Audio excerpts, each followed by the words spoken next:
Happy Monday. Hopefully you guys had a good weekend. We did. Got kind of, trashed on Saturday night. Yeah, I'm still recovering from it. So yesterday we slept till like noon or something.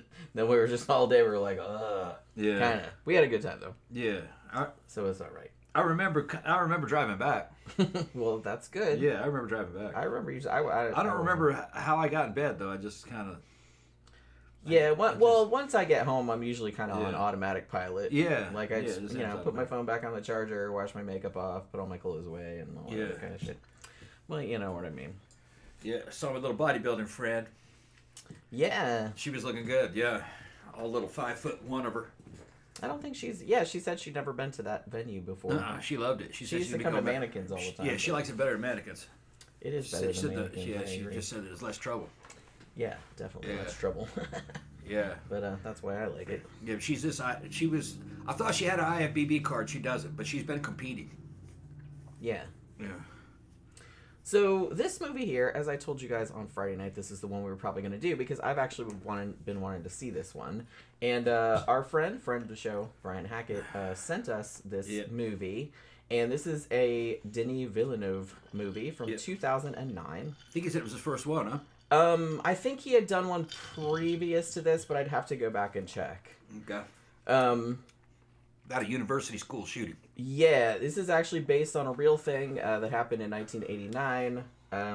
A mass shooting in Montreal, like at a sort of engineering school or college or whatever.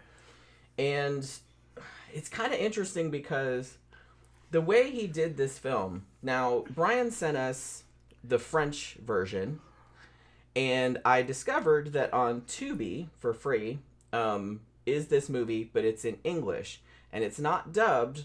He actually shot two versions. They just shot each scene twice, once with all the actors speaking English, and once with all the actors speaking French. Yeah, because they're all bilingual anyway. So they're all bilingual. So we saw the English version. Yeah, we actually ended up watching the English version on Tubi because we couldn't cast the French one. Yeah. But I went through and watched just on fast like the French one today, and it's like pretty much.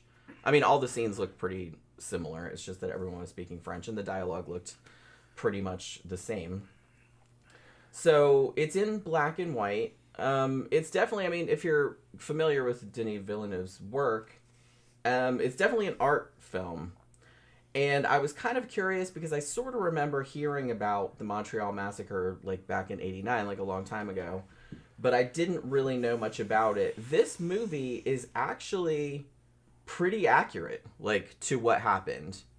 What he did do was that he sort of made the two main characters, the two women, and one guy who's like a main character. Those are fictional characters, but he just wanted to focus on, I'm assuming he just wanted to focus on a couple characters just to see the massacre through. But those were not real people. And actually the woman that played the Val, the dark-haired, the woman with the dark hair, she was actually a producer on it, and she was the one that wanted to get the movie made, and she was the one that got Denis Villeneuve in on the project because she'd been wanting to make it for a long time. And even though it was 2009 before this came out, there was still like a lot of controversy about, man, should you really like make a commercial movie about this massacre? Because at that time, even 2009, this was the worst mass shooting in Canadian history. Sadly, it has since been surpassed by a shooting that happened in 2020 in Nova Scotia. But this one, 14 women were murdered. Another 10 women and 4 men were injured. Yeah, he was targeting women. And it was very specific. And it's weird because it took them a long time to admit that. I guess they kind of do that here too. It's like they'll always say, "Oh, it was a crazy person or a mad killer or whatever," without really saying that he very specifically was targeting women and targeting feminists specifically. Yeah. And he even said that, and he only killed women. All of them he shot. I think the last one he stabbed her. Yeah, because he had a hunting knife too. But they weren't feminists though. He just thought they were. Well, because they were women, they were engineering students, and because they were women in a supposedly male-oriented field, he didn't really like that. He also had another kill list which I don't remember if they addressed this in the movie, because they did have some of his suicide note, which they say in the movie, and that was actually what he wrote, like, in his letter. So, like I said, it's pretty accurate. He had another kill list of, I think, of 19 other women in Quebec that were journalists, union leaders, TV personalities, things like that. Yeah. And he's basically saying feminists ruined his life, and he's taking it out on everybody and all this other kind of crap. But I don't think the women that he killed were feminists. Well, he said, fucking, I hate feminists. And one girl says, we're not feminists, though. We're just, and he just gunned them down. Fucking. Which is apparently what happened. Because I did look up, that did happen. Because one of the first things, he kind of comes in, the movie's not long. It's only like an hour and 18 minutes or something. Like, a lot of it is build up. They kind of like introduce the two, like, there's two women that are kind of, they're not really main characters, but they're kind of like who you see a lot of the massacre through. And then there's one male character who's like a friend of theirs. And they kind of go back and forth between the two. And then they kind of follow the killer. Interestingly, I thought this was kind of a fascinating decision. They don't name the killer in the movie. Like, they don't mention his name. They have a memorial, like, of all the victims at the end. Like, they scroll through all their names. But they don't name the killer. His name was actually Marc Lepine. And he was in his early 20s too. But yeah, this was a messed up kind of movie. This is one of those movies that it kind of reminded me of, that Gus Van Sant movie Elephant that was like about the Columbine massacre. It's kind of like that, but it's like a fictionalized thing. And you have to be careful doing this kind of shit, like doing this kind of movie that, because you could be accused of glamorizing it, or I don't know. But this one, I really don't think it does that. I mean, he seemed like he tried really hard to be respectful. He just basically just shows what happened. He's not trying to over emotionalize it, or he's not. I mean, it's pretty. Well, I don't know. I don't know. I mean, this guy here, man, I think he's a master at setting tone. He really is. I mean, this movie is like, this was. It creeped me out. Like, yeah, it's got a pretty ominous tone. This dude, he's basically a ticking time bomb. He's gonna kill himself. Yeah. He decides he's not going to. He's gonna take everybody out with him that pissed him off. He takes a Mini 14, which I've owned a Mini 14. I had a Mini 14, I had a Mini 30, which is fucking very pedestrian fucking rifle. It was around in the United States for a long, long time. It's just that it could accept a 30-round magazine. And he had a 10-round magazine and a 30-round magazine, and then he just fucking dumped a bunch of fucking ammunition in his pocket. And went in there and would take over classrooms and say, okay, all the men over there, all the women over there, and he'd let all the men go, and he'd fucking start spouting off to the women, fucking says, I hate, you women are fucking trash, I hate feminists. And one of the girls says, but we're not feminists, though. He just opened up, gunned them all down. Some of them lived, though. Yeah. And then he would go out in the hallways, and dudes, he'd just walk by dudes, and he'd let dudes run from him. But if you saw women, he'd fucking pow, pow, he'd just shoot them up. And then when he was done, he gacked himself. Boom, blew his head off. Yeah, right after he'd shot like a female lecturer. Yeah, I guess he was running out of ammunition. They said, and in real life, they didn't really say this in the movie, but in real life, he actually had a bunch left. Did he? He fired 100 rounds, they said, about roughly. But he had, I don't remember how much they said, but they said he had a significant amount of ammo. He must have been reloading that magazine because he only had one magazine. Yeah. Well, like I said, I think you must have been dodging off and fucking going. I think you missed the scene where, I think you missed the scene where he was like stuffing his pockets like full of ammo like in the car before he went in. Yeah, but that isn't. And he did reload a few times. Yeah, that's not what I said though. In the movie, I said he only had one magazine, so he must have been fucking ducking off into these fucking corridors and stuff and in these rooms, filling that magazine back up because that takes time. Yeah. All right, and you have to unload the weapon to do it. So but there was nobody could oppose him. It's not really, the police didn't get there in time, and it's not really the kind of environment where fucking somebody could respond and fucking shoot him up. Well, that's what was kind of I really like the approach that he took with this, because it almost it's not like cinema verite. It wasn't like a documentary style or anything like that. It's very, because it was black and white. It's not like just real trying sober. to be realistic, but it's trying to show it without doing any, like, you know, over, almost like you were there, you know what I mean? Just kind of realistic. It kind of looks like security footage, a lot of it. Kind of, yeah, but it's like, you know, it's not grainy or anything like that. Like, it's actually really nicely shot. But they, but so, and I kind of feel like, I'm not really sure. I read that the actual school where the massacre took place, they actually gave him permission to film there, but he thought he didn't really want to do that because he thought that would be, like, disrespectful. So they actually shot it at a different school that looked similar. But from what I could determine, I mean, the school looked pretty large. And I'm guessing that a guy walks in, because I guess the same thing happens in any kind of mass shooting situation, like in a big, you know, building like that. Like, somebody's going to come in one, because he goes in the cafeteria, and, like, a lot of people didn't even notice him, really. Yeah. Like, he first comes in, and he had the gun in, like a plastic, like a garbage bag, like a black garbage bag. And so he looked like just a scruffy student, like, carrying shit around. And even when he had the gun out, I think a lot of people just didn't notice or it didn't register. Yeah, when she says gun, we're not talking about a pistol. It was a rifle. Yeah, he had He had a full-size rifle. Fucking, he was walking around with that rifle at his side, fucking muzzle down. He'd walk right by people. And some people would just look at him like, what the fuck? Then he'd just open fire. They just... I guess people would think it's surreal or something. Yeah, or you're just like, whatever. Or like I said, people walk by me all the time and I don't really notice shit, but like, I mean, I probably noticed that, but... I grew up around them, served with them in the military. Guns don't scare me at all. I'm totally normal and natural around them, but when I see them, I recognize them. Well, yeah. I take shit seriously. I know what that is, you know what I mean? Fucking... But I guess they're just so alienated to the idea that, a plain, random dude that doesn't look threatening at all, with a fucking Mini 14 in his fucking hand, walking around. Yeah, he's up to something. Yeah. Yeah, that bitch is up to something, you know, fucking. Just because it looks normal doesn't mean it is. Yeah. And he obtained that legally, by the way, about a month before. Yeah. In real life, like I said, they didn't... Well, that's the way it always is. Yeah. Fucking, you can get your hands on anything legally or fucking illegally, and fucking they're gonna pick the most sensitive area they can find, the place where there's not going to be anybody who could oppose them, and they're going to go for a place to get maximum casualties.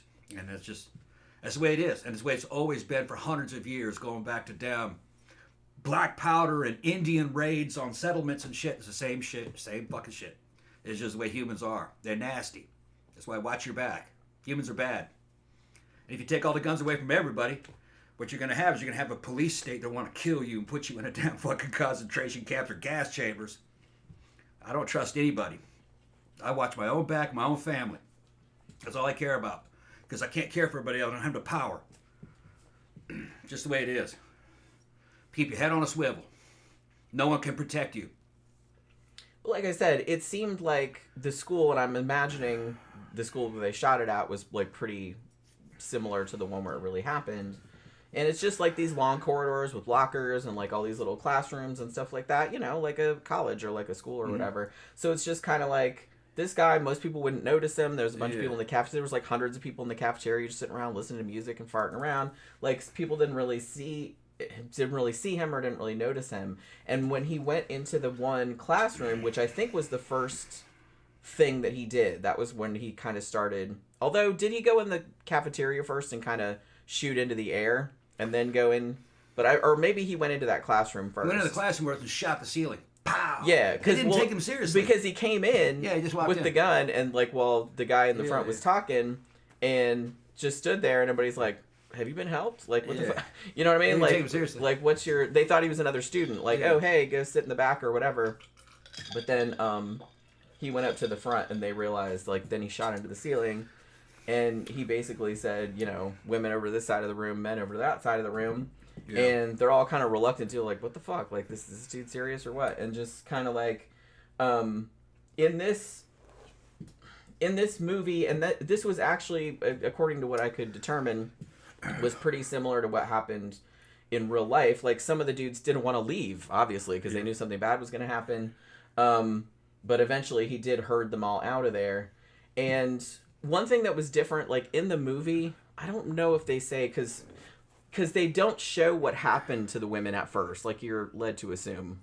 You obviously know what happened to them. But they don't show it until later, because it's not like a linear timeline. It kind of goes from the guy's point of view, like this one student who was like a friend of theirs, of the girls, and it kind of shows him doing shit and like running around trying to help people, and then it goes back and shows what happened to them, like in the room, like from their perspective. So like I said, it's not like a linear narrative.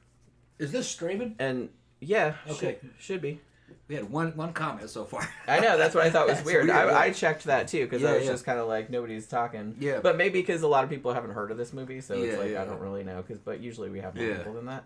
You would think that Brian would be here anyway. Yeah. Because he was the one that sent us the movie.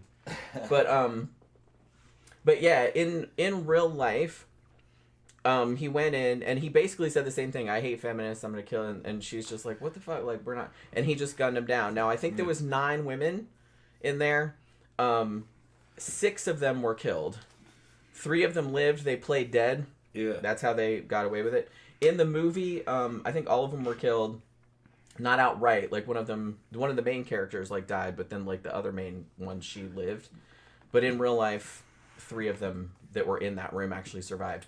But then he went out and, like, started shooting other people. And like I said, he did injure a few men, but I think that was just... It seemed like he friendly was... fire. Yeah, he was very specifically targeting women, like shooting them through the tabletops, and he even stabbed the last one, I think. He was a dude kind of like the Supreme Gentleman. He's one of we're thinking he was kind of like an incel-y type dude, like before that was really a thing. Yeah. I mean, it was a thing back then, but they didn't really have the nomenclature. Yeah, he was like that, and everybody's picking on him, but nobody knew who the fuck he was. The same thing with that Korean dude, the Song Chol. We need to do a show about that dude. I put it in the poll a couple times, but it hasn't won so far. I used to trip out on his videos, him fucking going on and fucking, how about everyone, the slights you have done against me, all the he'd go on and on, like everybody's persecuting him and shit. He's fucking doing his fucking with his pistols and shit, like he's fucking badass, and he's the avenging angel, fucking trying to right all the wrongs that were done against him, and they're all fucking, and nobody knew who this dude was. Nobody was talking about him. Not. He's just ill in his fucking mind. That's like some kind. Well, that's kind of bordering on schizophrenia, honestly. Yeah. But I mean, that kind of thing, you see it a lot with these incel type mass shooters. Yeah, he thought people were making fun of him. Like him, like Elliot Rodger, people like that. Yeah. They don't seem to be able to fathom the idea that most people just don't give a crap about. They don't hate you. They don't love you. They just don't notice you. They hadn't noticed you. Yeah. You know what I mean? They got their own shit going on. It's just like you're just another part of the wallpaper. You know what I mean? Yeah. No one's doing anything at you. Yeah. You know. Yeah, they're not looking. They're ignoring me on purpose. That is one of those kind. I mean, the narcissism. Yeah. And entitlement that you have to feel to think that everybody in the world is persecuting you specifically. Yeah, when nobody even knows you exist, bro. Yeah. It's just like very, very funny to me. All those television commercials, they're all pointed at you. I know. It's like, I know it's a mental illness. Yeah, I know that's what that, it is. Yeah. But it's just kind of like, I mean, that doesn't excuse it, obviously. No. But you do kind of see it in a lot of these types of shooters. And I feel like this dude was kind of the same. He didn't do like Elliot Rodger, where Elliot Rodger was kind of like specifically women going out with men other than him was like an offense to him personally. Yeah. Like they were doing it on purpose. She passed me up, even though she didn't even know him from Adam or whatever. You know, I dress nice, I have all this money, and I'm the supreme gentleman, blah blah. Yeah. But women won't throw themselves at my magical dick or whatever, and somehow that's terrible. So, so there's that. But like this guy, definitely I don't think what I'd call what he wrote a manifesto. It wasn't really long enough for that, but he did write a suicide letter. Well, actually, he wrote 3 suicide letters that he sent to different people. Like one they found on him, and I think one he sent to a friend and one he sent to his mom or something like that. And it basically all said the same thing. He wasn't so much lamenting that, you know, oh, women should sleep with me or I should be provided with sex. Yeah.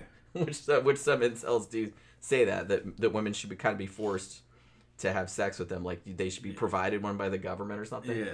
Like get issued one. Like, yeah, they should get issued one. Yeah. Like they're just like a fucking Yeah.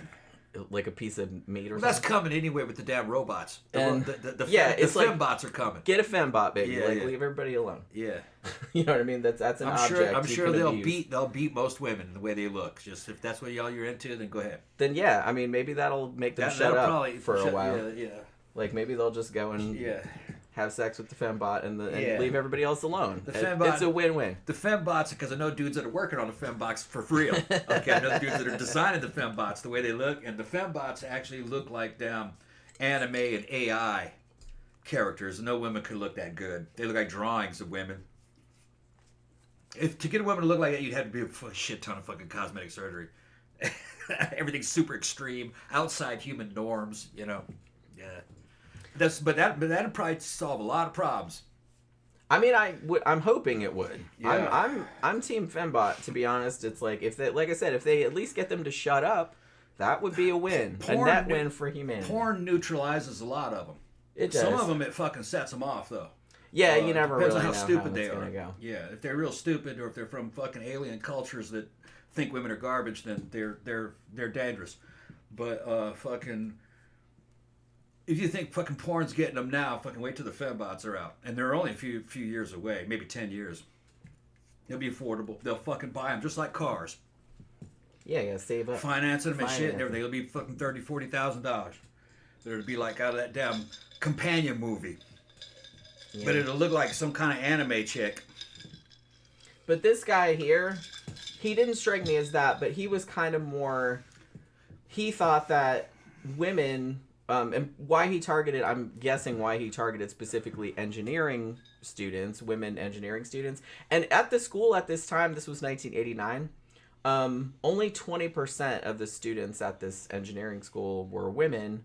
But he didn't like that because he thought that women were taking things that were supposed to belong to men, like they're getting into men's jobs and they're taking things away from men. They're taking their money, they're taking their jobs, they're taking all their stuff. That was just an excuse. And all this other kind of stuff. That's kind of what he said, though. That's just an excuse. That's what he was saying. Nah, so that's not what he was worried about. And he had like I said, he seemed very incel-y, but that's just what he was trying. He didn't have the terminology for it back then because now everybody knows about that fucking crap. But what it was is he had the fucking small egg roll syndrome or some shit like that, and fucking women being in. Maybe he thought his ticket in his fucking mind was to have a high-powered career in engineering. And when women get into the engineering field, somehow that is fucking kind of emasculating him. Yeah. So you've already got a mental illness right there. Because here's the thing. When you have thinking like that. Now, I think that some media at the time reported that he had applied to that school but didn't get in. Mm-hmm. I don't think that's the case. But if it was, that would make total sense. Because he's like, oh, women are taking my place. I'm like, no, you're just too dumb to get in. That's not women's fault. That's your fault. Okay, you know what I mean? He wasn't an engineering student. No, okay. no. Like I said, I think it was erroneously reported that he had tried to get into that school but didn't get in. But I don't think that's true. He was just a loser then. Yeah, he was just a loser that didn't want women to have a fucking making more money than him. Yeah, and he didn't like women being smarter than him. Yeah, or whatever. Which fucking there are billions of dudes out there in that same situation that don't even notice it, don't give a fuck. Okay. Why does this particular one, why does he care if the women are smarter than him and making more money than him? Most dudes don't give a shit. Most dudes do not give a shit. That's horrible, horrible insecurity. It's horrible insecurity, yeah. I mean, if you want to keep everybody else down just to make yourself look better, I mean, why don't you just try to better yourself? I know dudes that are fucking voluntary bums. They hang out at that damn fucking biker bar. They love the fact that they don't work. Yeah, make them bitches work. I ain't doing nothing. Said, hand me another beer. They don't give a shit. They just don't give a shit. The less they do, the happier they are. I feel that. They got dudes that are like that. Yeah, they got dudes that are like that. Yeah. They need to get them in there working on cleaning them sewers out. I'm fucking sick of that shit. I ain't going back to work. I'll hurt my back. I'll hurt my knee. Anything to get out of work. Well, yeah. Like I said, I can't say I blame them. Yeah, we're tricking them to take our places. Yeah, let's make them do that job. Fuck that. Give me a beer. Yeah. So it just all depends on how you look at it. Yeah. He's thinking about he's some big pimp. They're all working for me now. No, they're not working for you dudes. They're here to have no drink. They're just working to make money like the rest of us are. You're fucking 70, dude. Fucking, your shit's over. Some of us are in jobs that are okay. Some of us are in jobs that are not okay just because we have to. But, my job is okay. But, like, you know what I mean? Jen has an ultra-modern job. Fucking everything's remote working and fucking working with AI. Pretty much, yeah. And doing, Which that fucking, man, AI, man, that might fucking get us all eventually. But I think... It probably will. Once everyone's totally obsolete, though, I think there'll just be a rebellion. Probably. You can't have a civilization where you don't need any people. If you don't need any people... If there's no people... Then that's the end, yeah. And I don't think... Then it'll just be robot civilization. And won't be needed. Yeah. And people will destroy those. Yeah, They'd be just like a maybe AI. They'll just have big fucking carnivals where they're destroying them and hitting them with cars. And like I said, I can't worry about that kind of shit because it's just kind of like, one, no one can predict like the direction that shit's gonna go, and it's like I got enough little shit like in my own life that I worry about. With my anxiety and everything like that, worrying about bigger shit and stuff like that, and you don't know if it's gonna happen. I just can't. Yeah. I don't have the space. Yeah.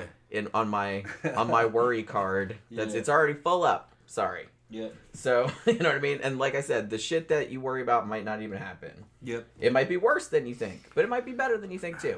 You don't ever know. Just don't worry about it. There's nothing you can do about it anyways. One day at a time. That's pretty much, That's pretty much how I gotta take it. Otherwise, I would just freak the fuck out every day, every minute of every day. Because that's just kind of how I do. Yep. But yeah, so it's weird because why is nobody commenting? I don't know. It's weird. Like the comments are turned off. Yeah, they're not though. It says live chat. Top chat. CB, see if you can comment, bro. Live chat. Everybody comment. I'm gonna comment. Make sure this shit works. Where it's weird. Is everybody? Yeah. We got people in there. Oh, okay. Okay. So my thing came up. Yeah. All right, just nobody's talking. Nobody's talking. Oh, okay. There they're coming now. Oh, okay. I was just kind of worried. I was like, is some shit broken? Yeah. Because usually some people will say something. There they are. So I thought that was a little bit strange. Usually it's fucking a whole stream of fucking but it's like a whole bunch of stuff like talking, especially about this. But yeah, so I kind of feel like I said, in the U.S., we have lots of our own mass shootings, obviously. So I guess this one's not as well known. Like in Canada, obviously this is a huge deal because they've had another horrible one since then, like in 2020. But until that happened, this was the worst one in history, and they still do. They still have a day of remembrance for it, White Ribbon Day. I think it was December 14th. And, they still do a memorial, like, every year for it because it was a huge deal. Like, Brian told me when he sent it to me, he said, this is, like, their Columbine. This is, like, Canada's Columbine. Because it's pretty much the same thing. It's just this fucking loser comes in there. I don't know why he chose that school specifically. I'm guessing... Like I said, because the whole narrative about him having applied there and not getting in, I don't think that's true.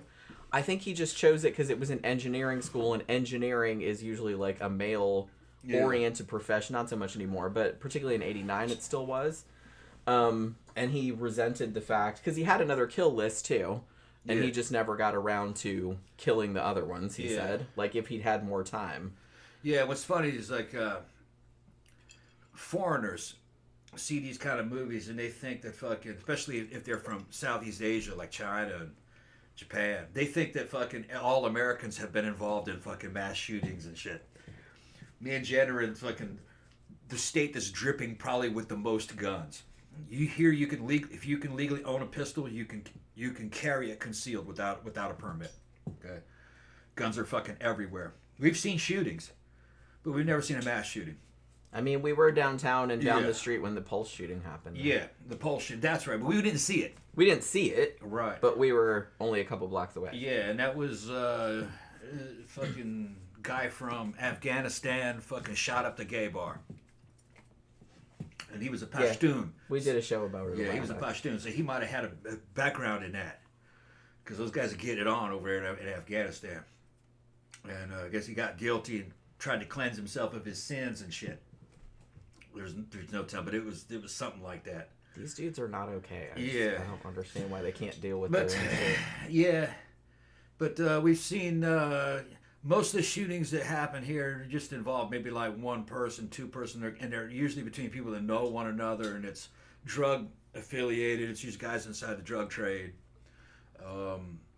gangsters and fucking criminals shooting each other over stuff.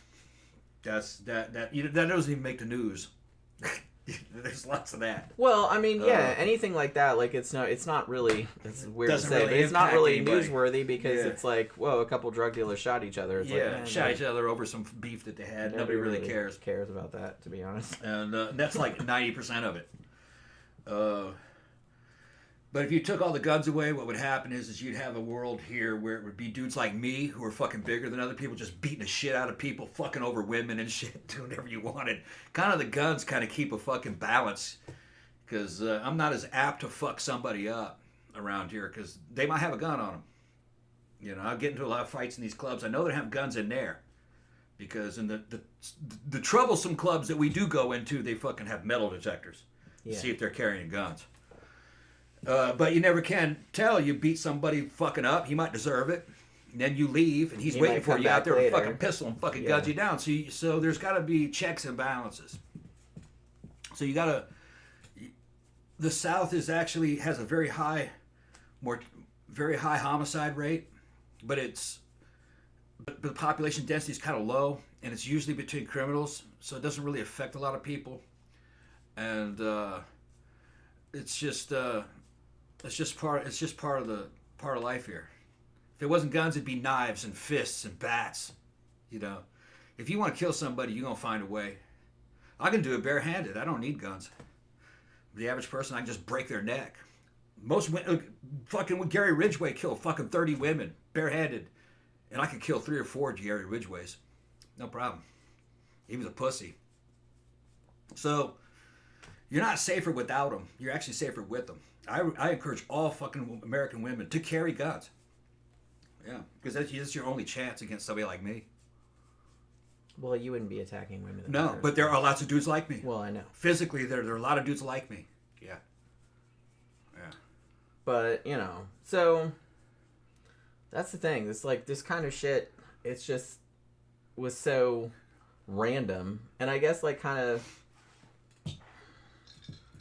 seeing the movie about it, like I said, I think he did a really good job of like not, because he shot it in black and white, because he didn't want it to be really graphic. You know what I mean? Because, like, you know, the victims' families are going to be watching this, right? So it's just probably not. You don't know. They did. They did watch it. So it's like you didn't really want to make it. And that's why he fictionalized I wouldn't have watched it. all the characters and say, well, yeah, I probably wouldn't even. I don't know how I would feel. Like, if I had a relative or, like, my kid or something like that had been killed in a mass shooting, I probably would not watch any media about it. I can see why people were mad that he made the movie, but honestly, I don't know. It's like everybody that's, you know, if you make art, you can't tell people, oh, you can't make art about that. It's something that happened in public. It was like a huge thing, and it's like, you're allowed to make art about it. People are allowed to criticize you for doing that too, but I don't think things should be like off limits. You know what I mean? Now, if you're, like I said, a family of the victim and you don't want to watch it, obviously, that's your prerogative. I probably wouldn't watch it either. Like, if I'd had a relative that died in that. Like, you just wouldn't want to be reminded of it. But, I don't know. I think it's good that he did the movie because it's like it opened up all kind of dialogue about it. Like, people were talking about it, and it was like, you know, it was at Cannes. It was like all this. So they had all these think pieces about it and everything like that. So it kind of like memorializes the victims in a way, keeps it in the public consciousness. So I don't think there's anything wrong with it. And like I said, he didn't make it wasn't trashy or tacky or anything like that. Like, what was that fucking movie that, man, I can't remember the name of it. It was the movie that they made about the fucking Tate LaBianca murders. I don't remember. Oh, shit. And it was like some real I can't remember the title of it, but it was like this shitty, trashy. Yeah, I didn't see it. And it's like, what was it, LaBianca? Which one was that? The Manson murders, you know what I mean? Okay, yeah. Sharon Tate. Yeah. And somebody, and then wasn't it like a haunt? I don't even remember. It was like, it was terrible.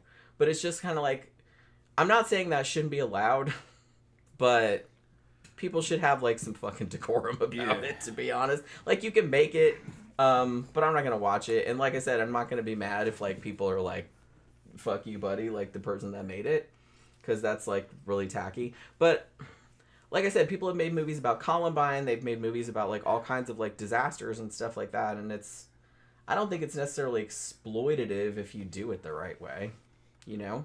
Yeah. And this movie did not strike me as exploitative. No, it was tasteful. This is actually it's actually what happened. Weirdly, this is actually quite a beautiful movie. It's like it's really, and the sad thing too, it's like I said, it's not linear. They kind of follow the killer for a little while.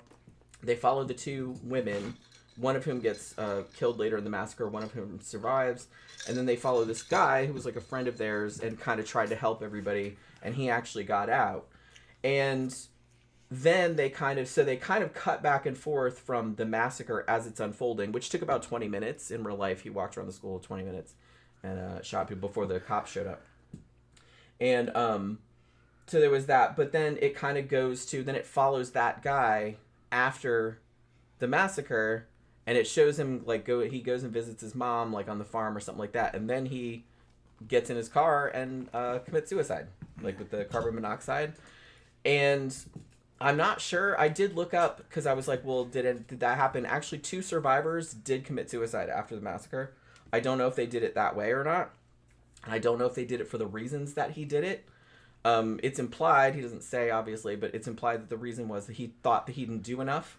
To help, he shouldn't have left them, like he had survivor's guilt, that he shouldn't have left the room, because he was like the last one that leave the room, and he was like looking in there like, oh shit, you know what I mean? Because there was nothing he could have done. There was, and that's what, they actually, I saw like a little bit of quotes from like some of the women that survived, and they said, look, there's nothing anyone could have done. It's like, so, you know, because some people did come out, like the dudes and stuff, that felt really bad. They're like, well, you know, we could have done something, we could have done more. They're like, there's nothing you could have done.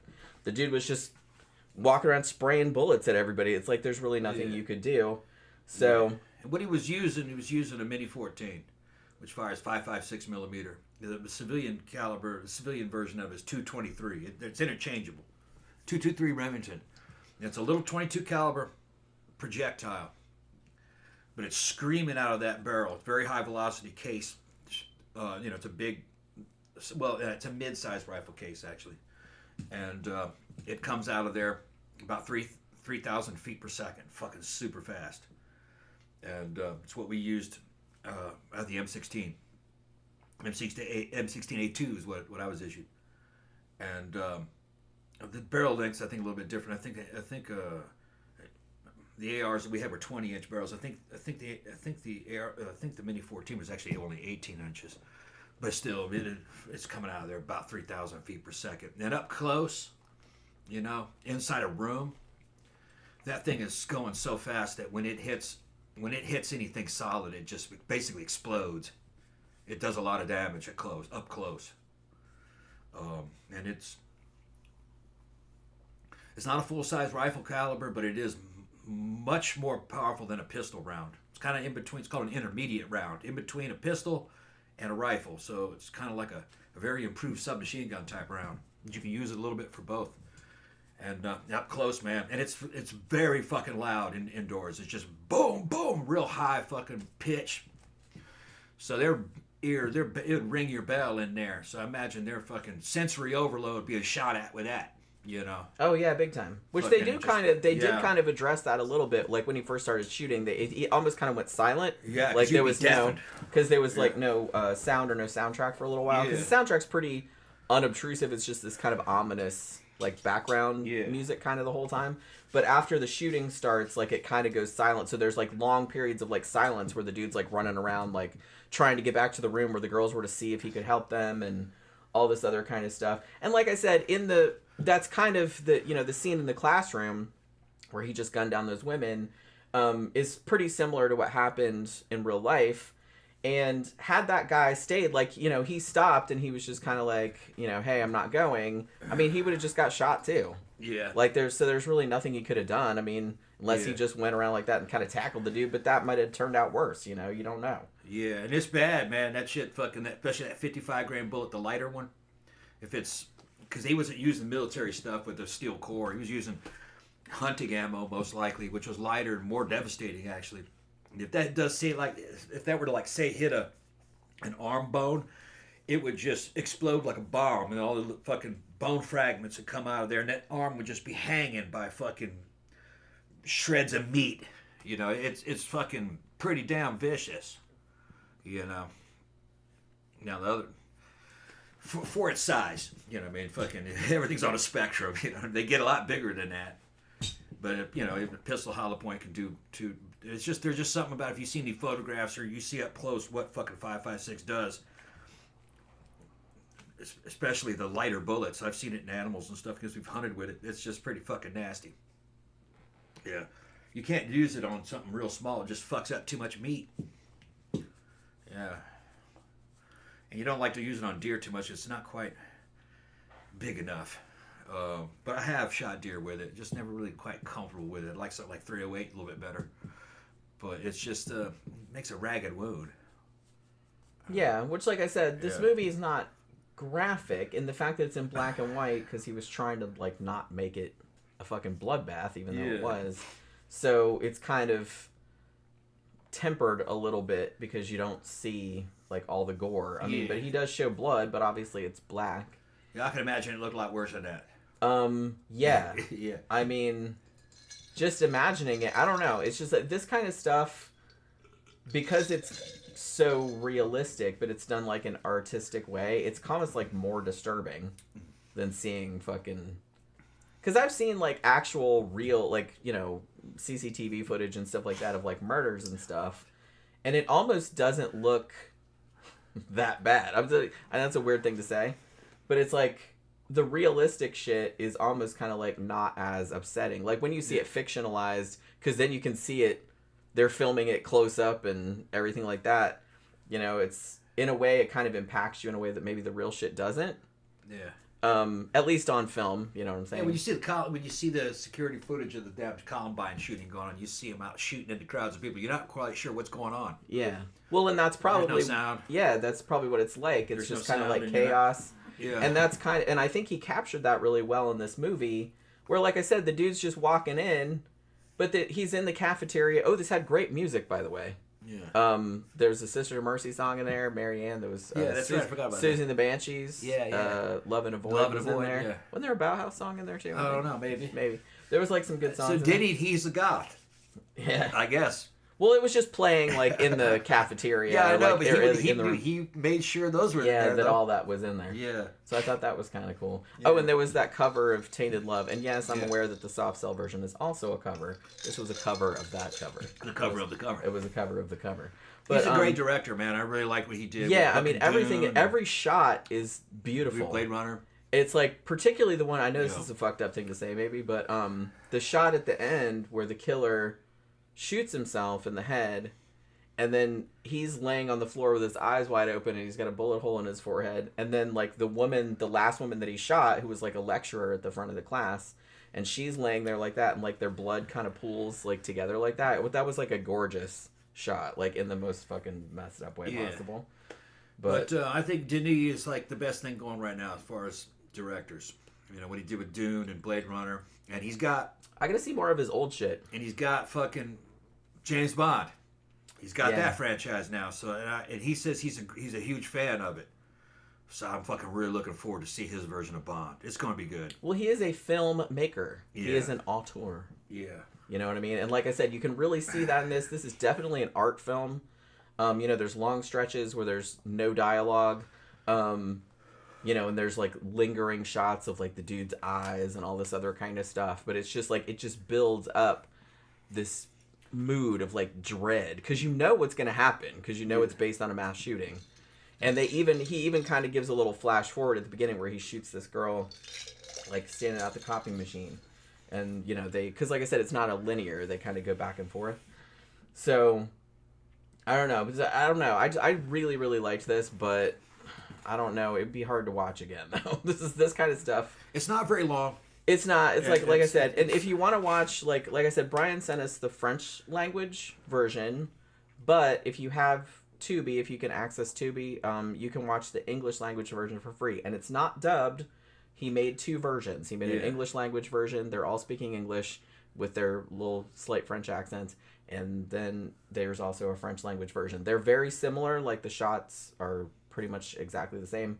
It's just a different language. So I appreciated that he didn't just do a cheap ass like dub in it. Dub. Yeah. Because I fucking hate that. Yeah. So there's 2 versions out there. Like I said, the French version, you know, Brian sent us that, but the English language version's on Tubi if you want to watch it. And like I said, I definitely will have to watch some of his older shit. And, you know, I think he made some movies before that, now that I'm thinking about it, because the reason that the actress that was in this wanted him for this project was because of a movie he had directed back in 2000, I think. So he's been around a lot longer than... I think he only just got kind of cachet in mainstream circles over here kind of recently. But I guess he's been around a long time. But, you know, you make these French art films like a lot of people are gonna say. I don't call it an art film. Art film's usually corny. It isn't corny. It's just a good, really good film. You know, when I say art film, I'm almost thinking that this shit's gonna suck. I don't really look at it that way. It's just a very good stylistic movie, almost kind of like a documentary, but it's not really. There's no narration or anything. They're just showing you what happened from a couple different angles. Yeah, it's good. And I was surprised at how, because I wanted to see how accurate it was to the, and it was very, very accurate. Yeah, I liked it. I mean, he tried to make it as accurate as possible, other than like adding the fictional characters. Yeah, it's not dry. It's got real good fucking soundscape to it. It kind of reminded me of the Blade Runner soundscape, the boom behind it, building up. Yeah, it's very ominous. Real ominous shit going, and it's not overdone. It's fucking it's just right. He's good, man. This guy's great. Yeah, telling you, he's great. I'm telling you. But yeah, I would like to thank Brian once again for sending us this movie. He also sent us Dangerous Animals, which was directed by the same guy that did The Loved Ones, the Australian guy. So we might do that one next week. We'll see. Or, I mean, we'll do it in the next couple weeks. If we don't do it next Monday, we'll do it the Monday after that. I'm going to make this butter chicken. Tom's going to go make some butter chicken. Yeah. So hopefully you guys enjoyed this review. Again, thank you, Brian, for sending us the movie. Yeah, thanks, bro. Keep them coming. Man, yeah, seriously. If there's a movie you want us to review, you can send us to it. Just, send it to us, and we'll get around to it eventually. Mm-hmm. I know some of you guys have recommended movies, and we haven't got around to them yet, but you know how we do.